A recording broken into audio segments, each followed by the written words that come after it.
this game ends up going the distance here, simply because...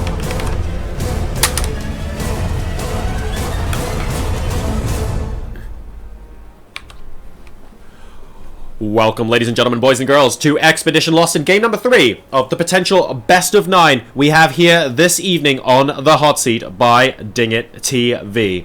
And spawning in the upper right position as the blue Zerg player representing Root Gaming, taking game number 1, but now being peg-backed, it's Hydra. Doing extremely well in a lot of Premier tournaments at the moment, but you know what? We need someone that does extremely well, because spawning over here as the Red Terran is our Team Liquid.net player, the 8-time winner on the hot seat, and all-round boss. Some say he's the best non-Korean player in the world. Can he provide even more evidence to back that up today? It's Bunny.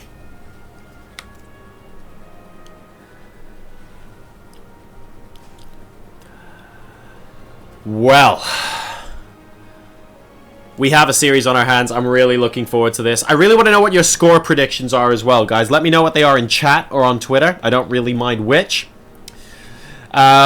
I was actually chatting to a couple of friends of mine and my flatmate a little bit earlier about what the score predictions are. And so we have a little bit of a difference of opinion. I think that this has the potential to go absolutely all the way to a 9-game series. It's going to be pretty tense. Neither player looking like they have completely dominated the other in the first 2 games. Sure, they got the better of the other, but that's a very, very different story to I've just come out and completely crushed you. I'd give the edge to Hydra, but I'm actually not sure. It can go either way here. And Bunny, we can see, is going back to the Reaper opening. Now, interestingly, he did lose when he last went with this opening in game number 1. So he's going to be giving it a go again. We'll see how well this works for him. It could end up being completely fine.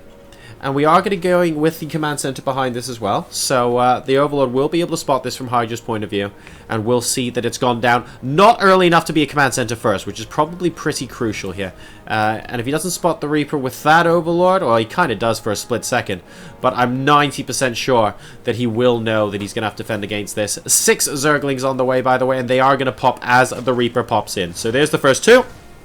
There's 4, and Mr. Reaper Man here is going to try and kill off as many of these little guys as he can to get to that juicy worker line. But Hydra only has to hold out for a couple more seconds until this queen will birth itself from the hatchery. Actually, how does something birth itself? You know what? Don't answer that question. That's a lot of terrible imagery that just popped into my head. But anyway, double queen now means that it's unlikely that this Reaper is going to get too much done. And we have a slight variation in build from game number 1 now as well. We have a little bit of a reactor going down on the barracks after the first Reaper was produced. So we had a 3 Reaper opening in game 1.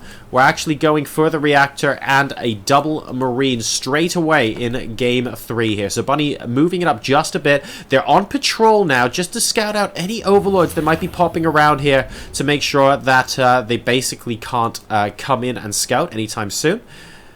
And in the meantime, this single Reaper is going to be moving on out. He's actually at 4 hit points at the moment. This guy is living life on the edge. Needs to be ever so slightly careful. These Marines, by the way, are on the lookout for this guy here. So if you're wondering what they're doing, just sort of wandering around guarding the ice, well, soon they'll actually have a job to do. And that is going to get spotted, so really, really nice there. Trying to prevent Hydra from getting a scout that's too early. The 3rd command center has gone down. It is quite close to this Overlord, so if Hydra decides to suicide it in, there's a chance that he will see the command center before the 2 Marines take it out, but it's pretty close. I'm not actually sure which way that would go, but I'm also not 100% convinced that Hydra would just suicide them as well, so it's fine. Reaper now joined with 2 Hellions. And all of a sudden, these Zerglings have become meals on wheels, ladies and gentlemen. These Hellions are not going to be able to fear the lone Zergling that's out on the map still.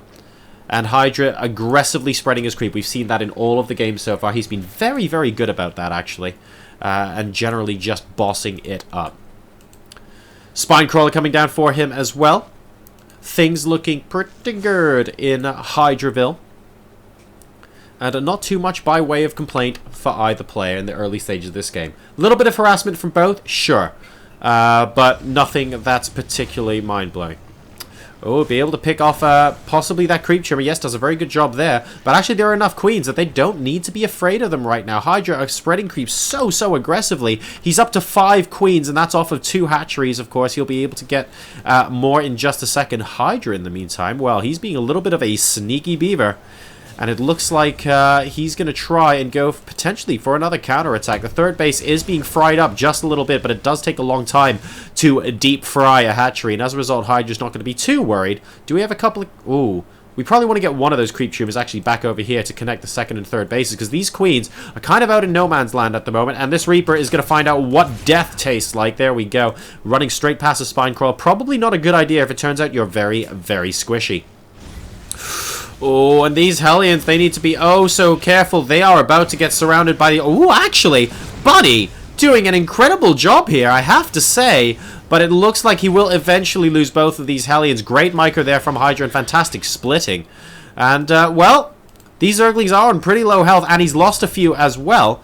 But Buddy's certainly in a position where the Hellions even, didn't actually die for nothing.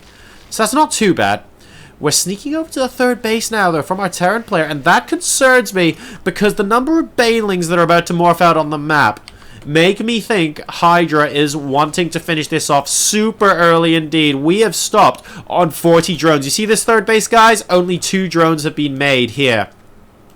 This could end up being very painful indeed. So many Marines going off. He's saying, yeah, you know your Widowmine that got my Banelings last game? Well, I'm going to try and return the favor this time around. No Widowmines for you this time. No Thors, no Marauders. I am here to stay, and I am going to take game number 3 by the scruff of the neck. Zerglings pummeling the mineral line in a natural expansion. More slow Banelings slowly waddling to their deaths in the main mineral line, but for the Zerg cause, it looks like Hydra's going to be able to take game number 3 here. Number of workers 42 to 22. The game will continue, but not for very much longer because the gates are open and more Zerglings are flooding in.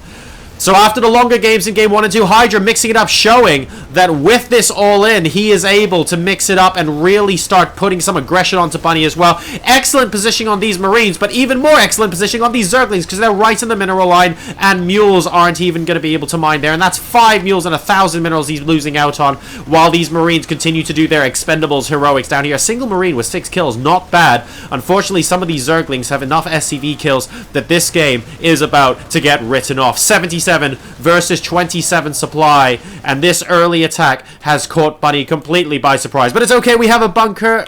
No, it's not. Okay.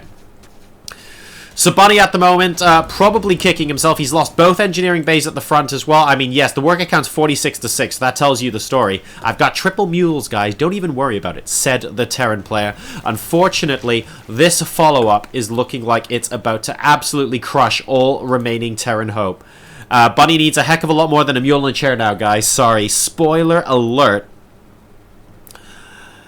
And here come the wave of Zerglings that might end this game. There are 6 Marines here. Actually, 10 Marines, reasonable amount, but all Hydra has to do is continue trading.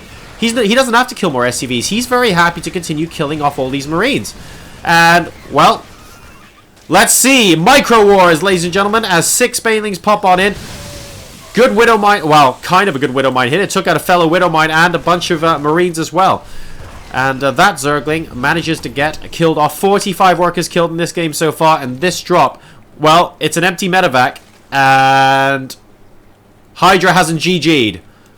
So I'm going to combine these 2 facts here and say that that drop did not kill off the Zerg player.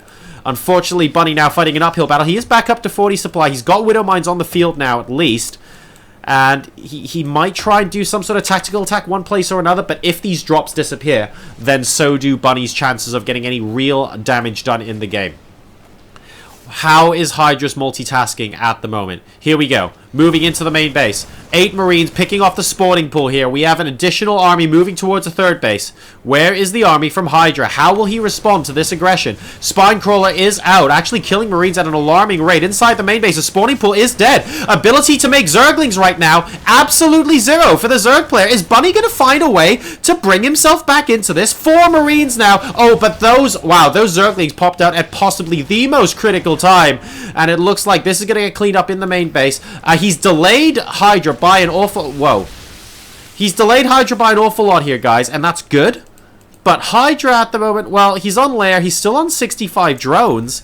And, okay, so you have, you know, 1 or 2 in-game minutes where no additional Zerglings get produced. Fine. I get the feeling Bunny needs a little bit more if he's looking for a knockout punch, though. But you cannot blame the guy for trying. This guy is certainly trying very, very hard indeed. Nice snipe there on the Queen. Bunny is on creep. He's being very aggressive. He kind of has to be right now, but it's 55 versus 80 supply. Zerglings, bailing speed on creep. You know what? You can split as well as you want. These have to be absolutely perfect, and that's to get a vaguely even trade. And the problem is even trades favor Hydra right now. Bunny is trying so hard. Still 2 Marines left alive. His splits have been magnificent. Is he able to pick off the 3rd base off of this as well? He is making a statement here, is Bunny. He was down to 6 workers at one point. You know what? He is still on 8. That's not exactly a huge amount. These medevacs doing a good amount of work, but you know what? These Zerglings, unfortunately, just too high in number. And Root Gaming's Hydra, ladies and gentlemen, extends his lead to 2-1 over Liquid Bunny in the hot seat, best of 9.